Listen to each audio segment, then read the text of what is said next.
যুক্তরাষ্ট্রের সঙ্গে বাণিজ্য চুক্তিতে দেশের স্বার্থবিরোধী কোনো ধারা থাকলে তা পরিবর্তনের সুযোগ চুক্তির ভেতরে আছে বলে জানিয়েছেন বাণিজ্য মন্ত্রী খন্দকার আব্দুল মুকতাদির। দুপুরে সিলেট আন্তর্জাতিক বিমানবন্দর সংলগ্ন 22 টিলা ন্যাশনাল পার্কের উন্নয়ন কাজ পরিদর্শন শেষে সাংবাদিকদের এসব কথা বলেন তিনি।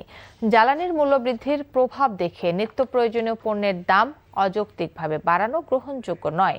এ বিষয়ে সরকারের নজরদারি থাকবে জানিয়ে বাণিজ্যমন্ত্রী বলেন, পণ্যের পরিবহন ব্যয় কমাতে দেশের বন্দরগুলোর সক্ষমতা বাড়ানো জরুরি। এ লক্ষ্যেই বন্দর ব্যবস্থাপনায় বিদেশি কোম্পানিকে আংশিক সুযোগ দেওয়া হয়েছে বলে মন্তব্য করেন তিনি।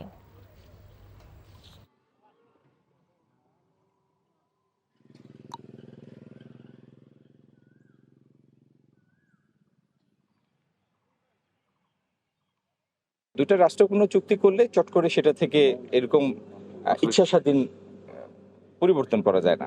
তবে এটির বাস্তবায়নের সময় এমন কোনো কিছু যদি আমাদের সামনে আসে বা প্রতিভাত হয় যে এটি বাংলাদেশের স্বার্থের অনুকূল নয়, তাহলে সেই ধারা সংশোধন করার সুযোগ এই চুক্তির ভিতরেই রয়েছে।